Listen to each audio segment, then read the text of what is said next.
Welcome, ladies and gentlemen, to the next session of Outlook Business Advantage India Chemical Summit. I have with me Joseph K. Oommen, Managing Director, India, DuPont Sustainable Solutions, to talk about building a safety culture. I also have with me Hardik Joshipura to co-moderate this discussion. Over to you, Hardik. Okay, so let me start, Joseph, with my favorite quote from Dr. Peter Drucker, who is a management guru, and he said, "Culture eats strategy for breakfast." And when he meant that, when he said about this, I think he meant mainly from the softer culture of the organizations. But if I would like to add here, add the safety culture, especially when you link this to a specialty chemical industries.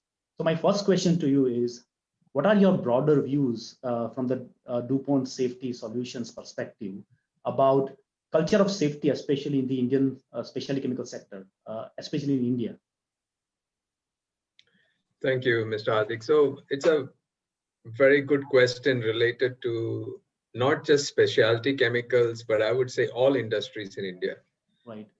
Because if you look at the last few months, the nature of incidents happening in India, I would say all of that is preventable, provided leadership, people have behaved or provided the right infrastructure, the engineering required for these facilities. So it all starts with the safety culture of the organization.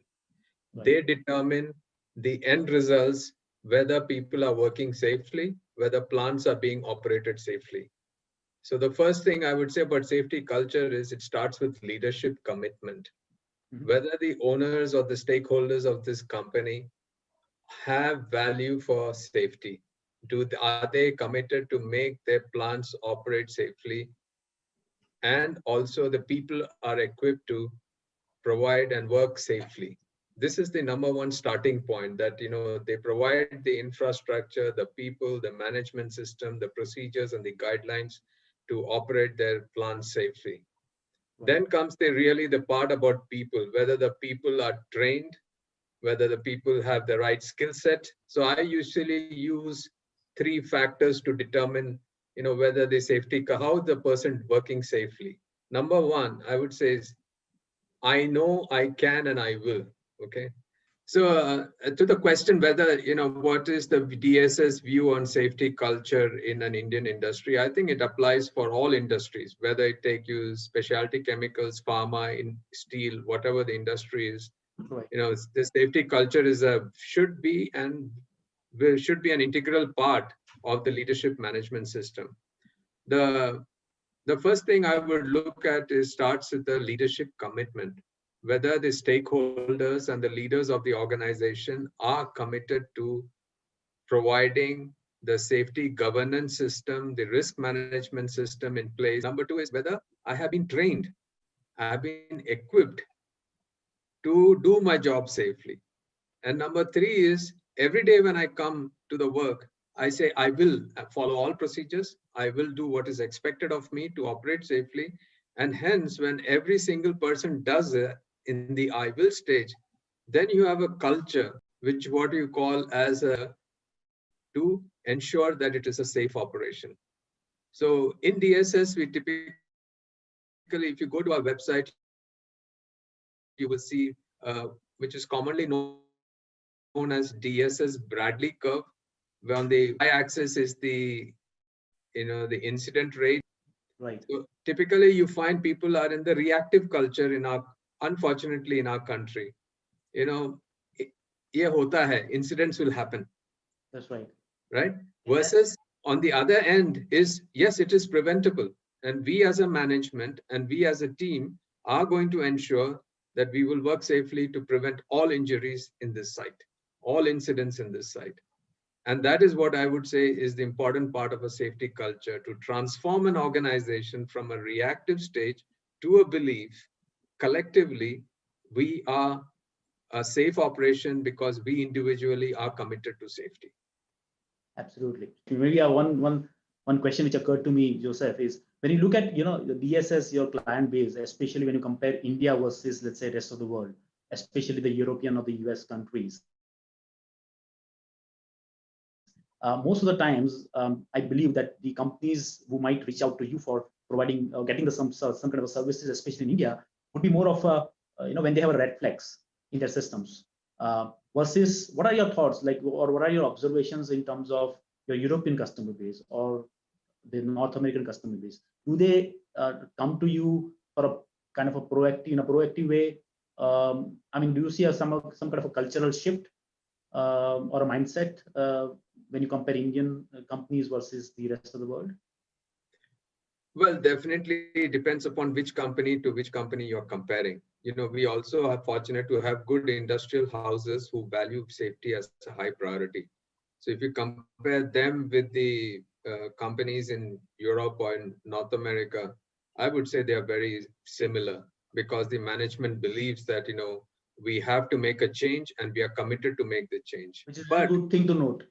Which is good thing. And we have worked with large industrial houses, and we have found that, they are able to sustain it in over a period of time. What we talk is, if 3 leadership changes happen, and if the system is sustained, that means the culture is changed. Absolutely. But in the North American and European system, you would find that, there is also external pressures for them to be functional, because sustainability is a very key part of their company profile. It's not just environment, health, safety, long-term sustainability, and there's a social responsibility which is important in those regions. Right. And so you find that there is always the benchmarking between one company to the other, and that sort of drives companies to proactively. They don't want to wait for an incident. Number one, there's a commitment. Number two, there is a value for it. Number three is, I would say, there's a pressure, and they work very proactively. So the proactiveness is definitely very high in these other regions of the world. So Joseph, you articulated very beautifully about, inculcating this culture of safety and regard for environment sustainability. But the reality truly is that, in any society, any economy, when you start small, you have the immediate short-term pressures of building competitiveness. And as you grow is when your compliance, regulation, everything improves. I mean, small entrepreneurs are even willing to look at that only after a certain size. And many a times it's actually with size, there is also more regulatory scrutiny and enforcement, which forces companies to up the act on all this. Now, given that while you say that all this has to be part of culture, there is a cost associated with this. And companies do find it very hard to build in these costs right up front when they have not achieved scale. So how do you what is the framework that smaller companies can really work with to ensure that one fine day they don't wake up to these huge risks which they have to incorporate, and this whole transition process can be step by step, and it's a smoother transition?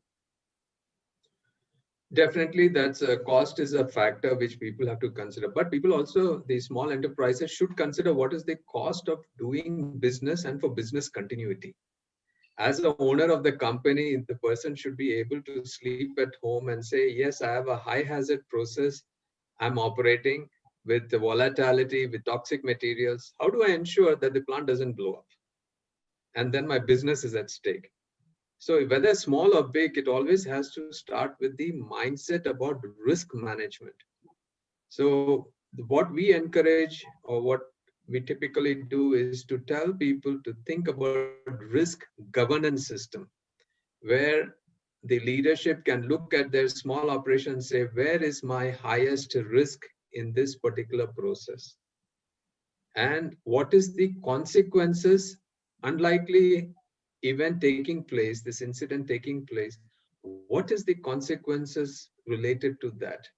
And then asking this question, how do I mitigate this risk? What actions can I take now?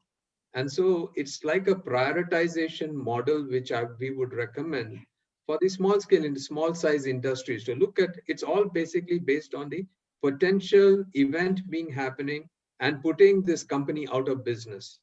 Right. So it's about risk identification, risk prioritization, risk mitigation, and then ensuring what actions they can take today to reduce the risk.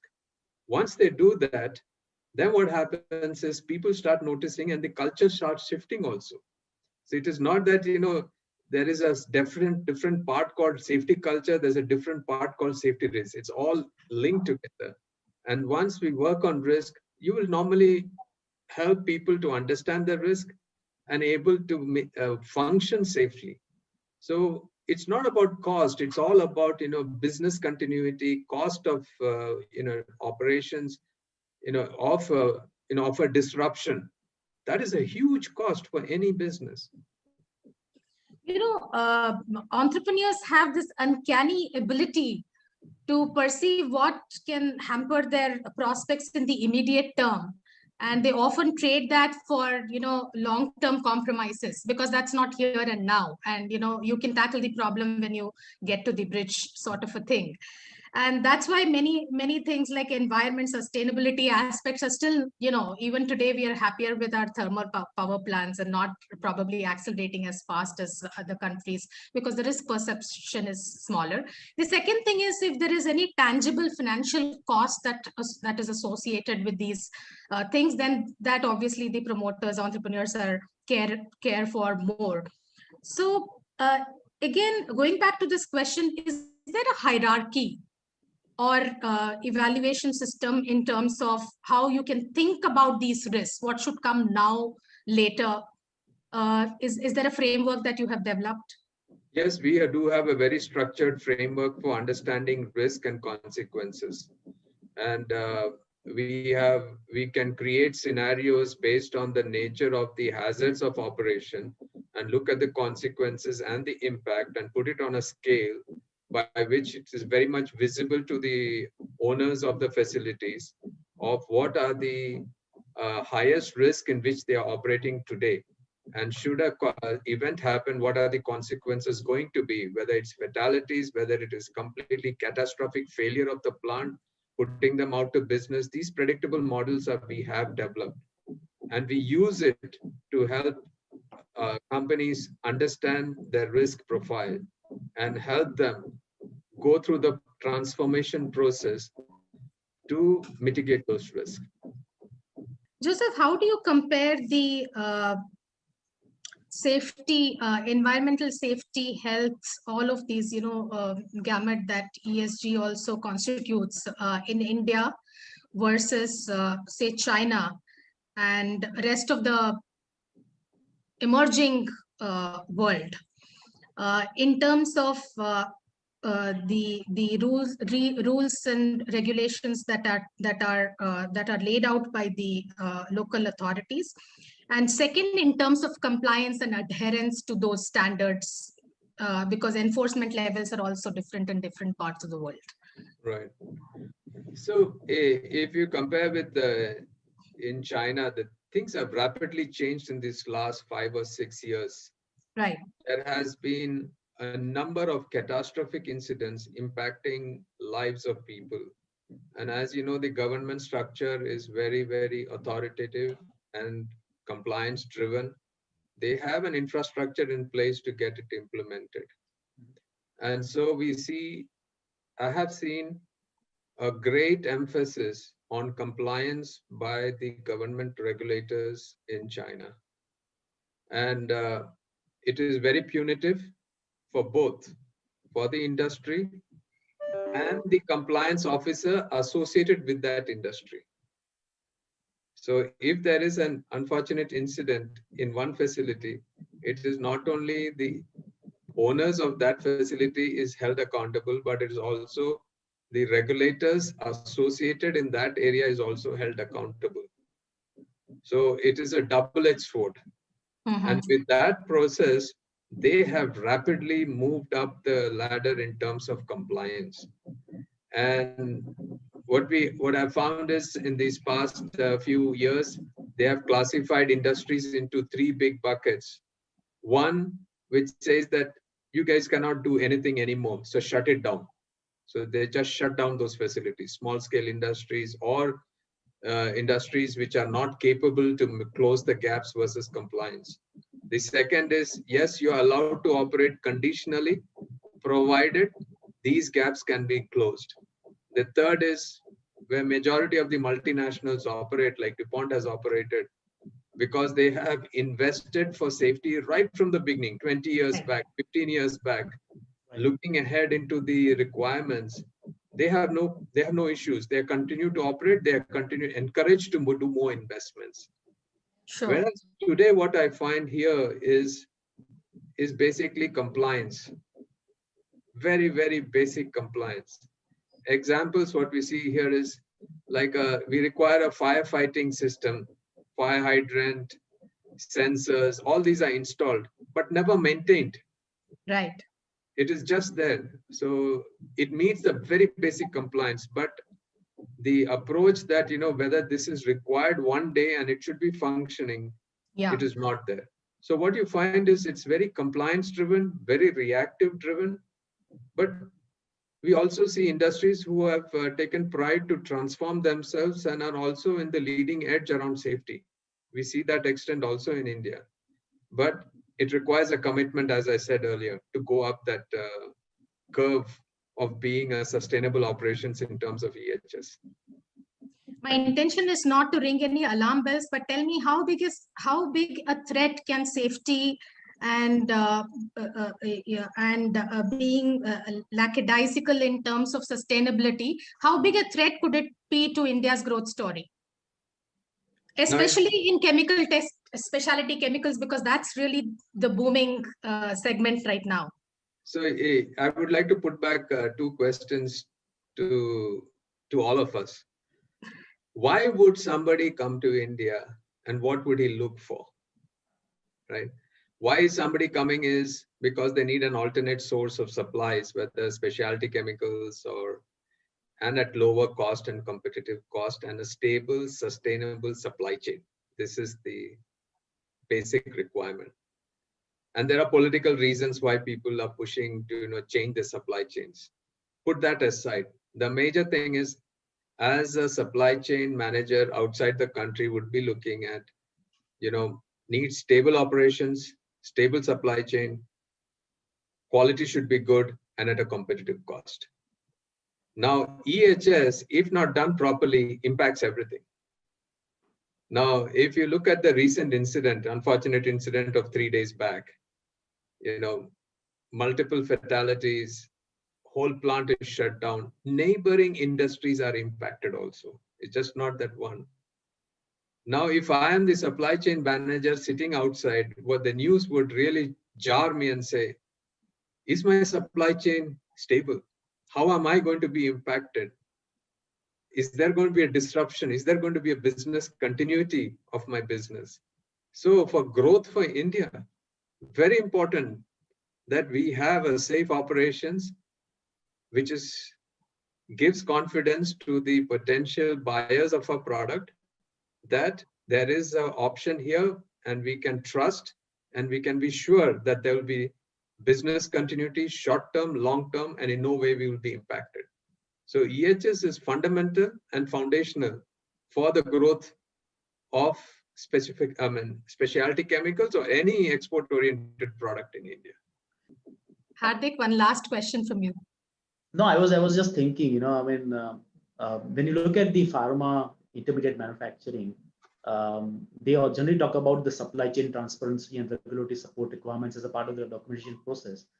Maybe a thought that we could probably think of EHS compliance as a part of the document as well. I have not seen most of the companies having that formal document process. So any thoughts on that? Because if you look at especially the API intermediate outsourcing piece of it, the supply chain person sitting in the Europe might ask whether you have the right flow diagram, the batch processes are properly done, the route of synthesis is established or not, but nothing on the EHS. So maybe it's a food for thought to probably include that as well. That's true, but if you have in pharma API industry, they have GMP, right? Good manufacturing practices, and they audited for it. Right. Why? Because you want to have the high level of quality. Why not for safety? Absolutely, that's what my question. Yeah, why not for safety? Absolutely. Yeah. So you only focus on the good manufacturing, but the people who are working on that, there should be a EHS checkpoint and checklist which needs to be submitted. Right. I'm not sure whether that exists, but probably I've not come across such documents. I have also not seen it. In the past, I have been involved in some of the work in this industry. I have not seen it either. And this is what have been our recommendation. If the units are working so hard to have good, audit scores related to quality and GMP, why not for safety? Because this is really looking at risk of the people, risk of the asset, and the risk for business. Right. So any advice you would give to, we have a lot of participants on the call. Any advice would you give to all the emerging companies or the established companies in India? Maybe a few thoughts. I think it all starts with leadership. So my advice is, as leaders of these companies, where we have high ambitions or big ambitions to be the global supplier for some of our products out into the Western world and outside market, we need to put safety on priority. And this is good business sense. It is not compliance. It is an investment for the future. It will ensure sustainability. It will position our industry at a different level if we have good EHS practices and sustainability as part of our mission and vision. Thank you. Thank you so much, Joseph. It was a really lively conversation, many new thoughts. Thank you so much. This is definitely a dimension that is very, very critical for the specialty chemicals space. And I'm sure the audience found it really useful. Thank you. Thank you so much. Thank you for the opportunity, Mahalakshmi and Hardik. Thanks a lot, Joseph. Have a good day. Thanks, Hardik. Bye-bye.